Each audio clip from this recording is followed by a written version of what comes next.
Leitura da Bíblia em um ano, dia 79.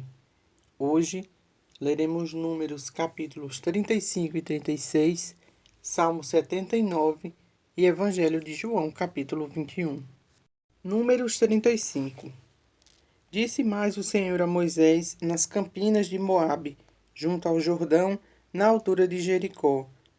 Dá ordem aos filhos de Israel da herança da sua possessão.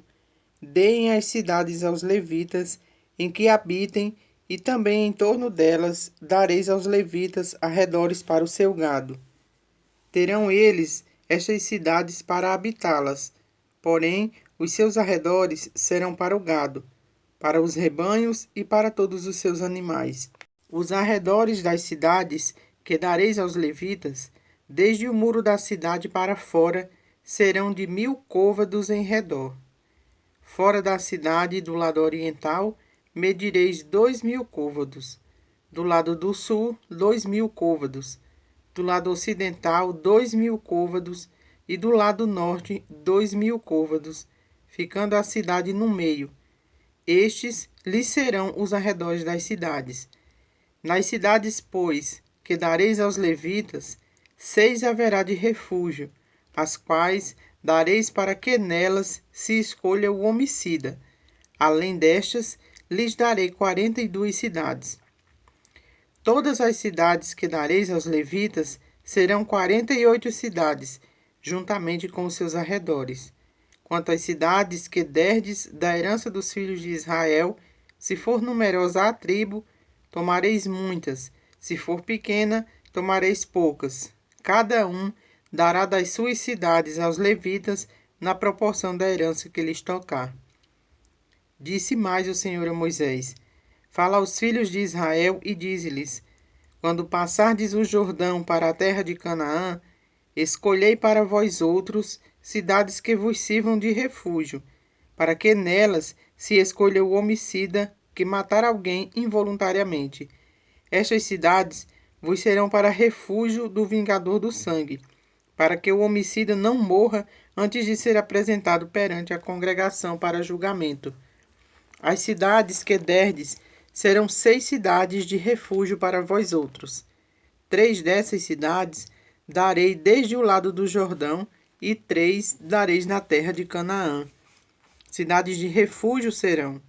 Serão de refúgio estas 6 cidades para os filhos de Israel e para o estrangeiro, e para o que se hospedar no meio deles, para que nelas se acolha aquele que matar alguém involuntariamente.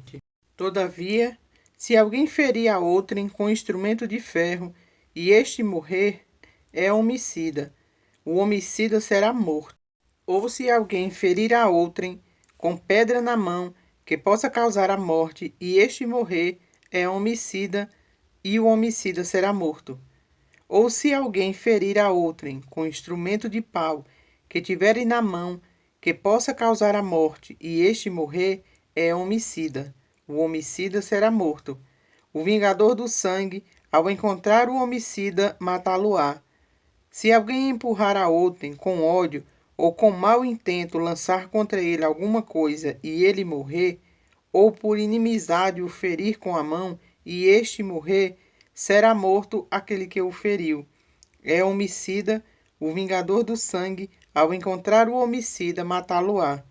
Porém, se o empurrar subitamente, sem inimizade, ou contra ele lançar algum instrumento sem mau intento, ou não o vendo, deixar cair sobre ele alguma pedra que possa causar-lhe a morte, e ele morrer, não sendo ele seu inimigo, nem o tendo procurado o mal, então a congregação julgará entre o matador e o vingador do sangue, segundo estas leis, e livrará o homicida da mão do vingador do sangue, e o fará voltar à sua cidade de refúgio, onde se tinha acolhido.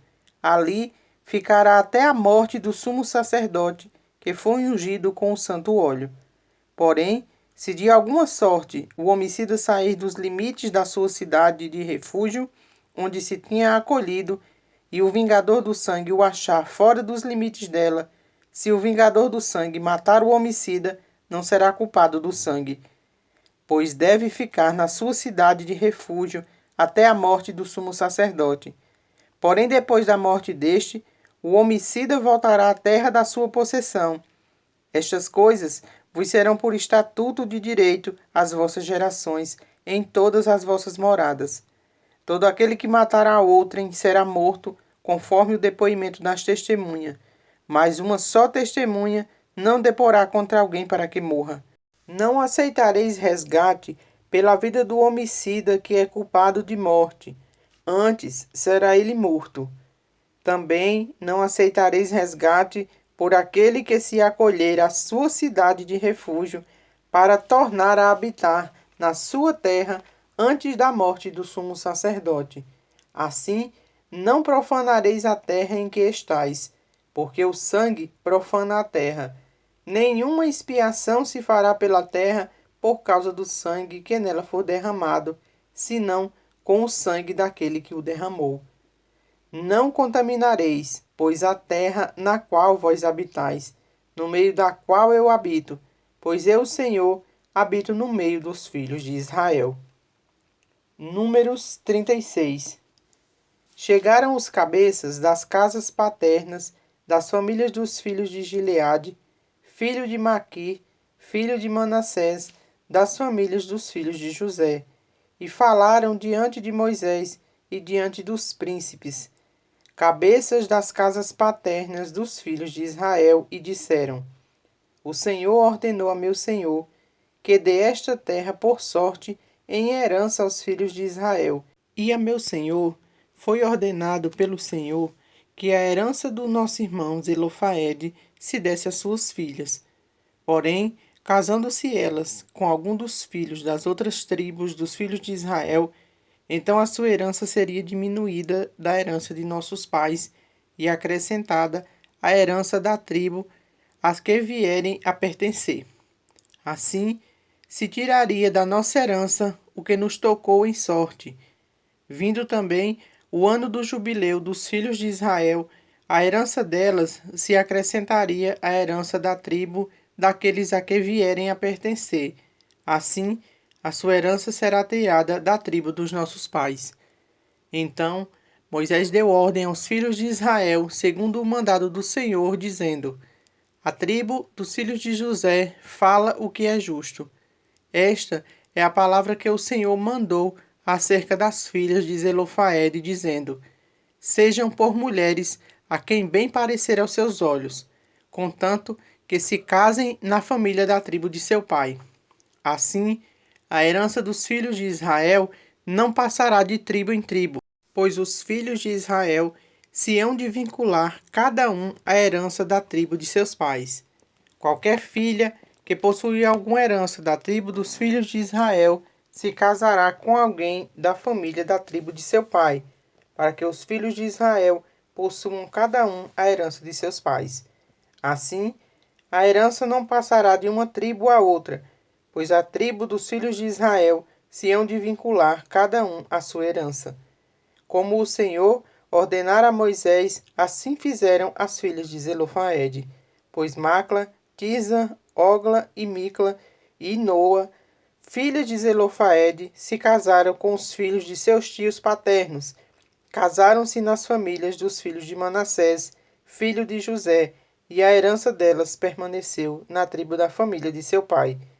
São estes os mandamentos e os juízos que ordenou o Senhor, por intermédio de Moisés, aos filhos de Israel, nas campinas de Moabe, junto ao Jordão, na altura de Jericó. Salmo 79. O povo pede castigo contra os ímpios. Ó Deus, as nações invadiram a tua herança, profanaram o teu santo templo, reduziram Jerusalém a um montão de ruínas. Salmo 79. O povo pede castigo contra os inimigos. Ó Deus, as nações invadiram a tua herança, profanaram o teu santo templo, reduziram Jerusalém a um montão de ruínas. Deram os cadáveres dos teus servos por cibo às aves dos céus, e a carne dos teus santos às feras da terra. Derramaram como água o sangue deles ao redor de Jerusalém, e não houve quem lhes desse sepultura, tornando-nos o opróbrio dos nossos vizinhos, o escárnio e a zombaria dos que nos rodeiam. Até quando, Senhor? Será para sempre a tua ira? Arderá como fogo o teu zelo?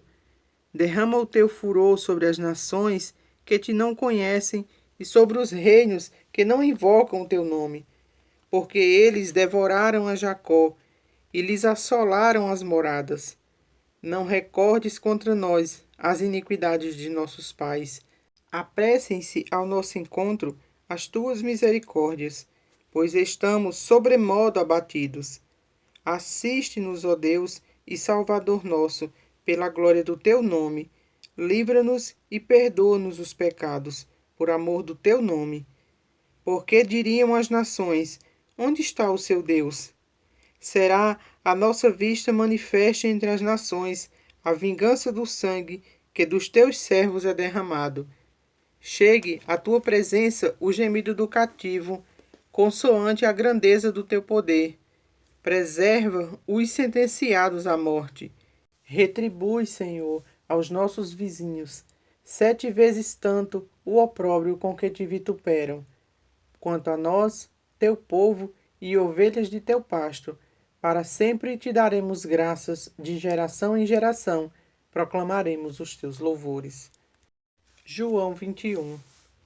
Depois disso, tornou Jesus a manifestar-se aos discípulos junto ao mar de Tiberíades, e foi assim que ele se manifestou.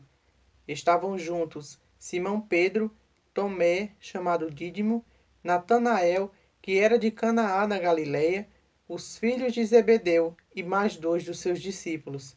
Disse-lhe Simão Pedro: Vou pescar. Disseram-lhes os outros: Também nós vamos contigo. Saíram e entraram no barco, e naquela noite nada apanharam, mas ao clarear da madrugada estava Jesus na praia. Todavia, os discípulos não reconheceram que era ele. Perguntou-lhe Jesus: Filhos, tendes aí alguma coisa de comer? Responderam-lhe: Não. Então lhes disse: Lançai a rede à direita do barco e achareis. Assim fizeram, e já não podia puxar a rede, tão grande era a quantidade de peixes. Aquele discípulo, a quem Jesus amava, disse a Pedro: É o Senhor. Simão Pedro, ouvindo que era o Senhor, cingiu-se com sua veste, porque se havia despido, e lançou-se ao mar. Mas os outros discípulos vieram no barquinho, puxando a rede com os peixes, porque não estavam distantes da terra, senão quase 200 côvados. Ao saltarem em terra, viram ali umas brasas, e em cima peixes, e havia também pão. Disse-lhe Jesus: Trazeis algum dos peixes que acabastes de apanhar. Simão Pedro entrou no barco e arrastou a rede para a terra, cheia de 153 grandes peixes. E não obstante serem tantos, a rede não se rompeu. Disse-lhe Jesus: Vinde, comei. Nenhum dos discípulos ousava perguntar-lhes: Quem és tu? Porque sabiam que era o Senhor. Veio Jesus, tomou o pão e lhes deu, e de igual modo o peixe. E já era esta a terceira vez que Jesus se manifestava aos discípulos depois da ressurreição dentre os mortos. Depois de terem comido, perguntou Jesus a Simão Pedro: Simão Pedro, filho de João, amas-me mais do que a estes outros? Ele respondeu: Sim, Senhor, tu sabes que te amo. Ele lhe disse: Apacenta os meus cordeiros. Tornou a perguntar-lhe pela segunda vez: Simão, filho de João, tu me amas? Ele respondeu: Sim, Senhor, tu sabes que te amo. Disse-lhe Jesus: Pastoreia as minhas ovelhas. Pela terceira vez, Jesus lhe perguntou: Simão, filho de João, tu me amas? Pedro entristeceu-se por ele lhe ter dito pela terceira vez: Tu me amas?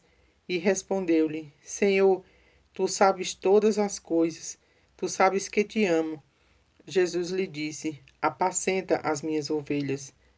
Em verdade te digo, que quando eras mais moço, tu te cingias a ti mesmo, e andavas por onde querias.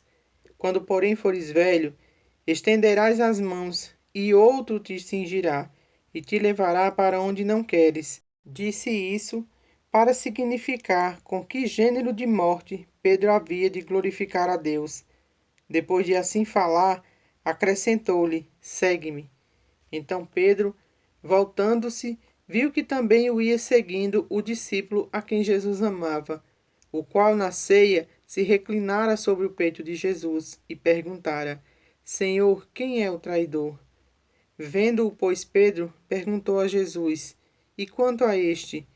Respondeu-lhe Jesus: Se eu quero que ele permaneça até que eu venha, que te importa? Quanto a ti, segue-me. Então se tornou corrente entre os irmãos o dito que aquele discípulo não morreria. Ora, Jesus não dissera que tal discípulo não morreria, mas, se eu quero que ele permaneça até que eu venha, que te importa? Este é o discípulo que dá testemunho a respeito destas coisas, e que as escreveu, e sabemos que o seu testemunho é verdadeiro. Há, porém, ainda muitas outras coisas que Jesus fez. Se todas elas fossem relatadas uma por uma, creio eu que nem no mundo inteiro caberiam os livros que seriam escritos.